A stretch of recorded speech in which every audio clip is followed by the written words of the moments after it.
నవ్యాంధ్ర గడ్డ ప్రజలారా, తెలుగుదేశం పార్టీ అభిమానులారా, పేదల గడపల్లో రోదనలు తరిమేందుకు, నవ్యాంధ్ర ప్రజల బ్రతుకులు మళ్ళీ మార్చేందుకు అదిగో వస్తున్నాడు మన చంద్రన్న. పదండి, చంద్రన్న ఆశయాలకు అండగా ఉందాం.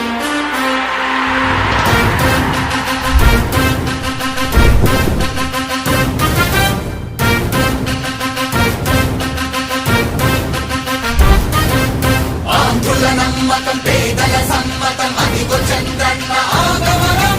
ప్రగతి ప్రభంజనం, జగతి విరాజనం, అదిగో వస్తుంది తెలుగు తేజం. జయ హో.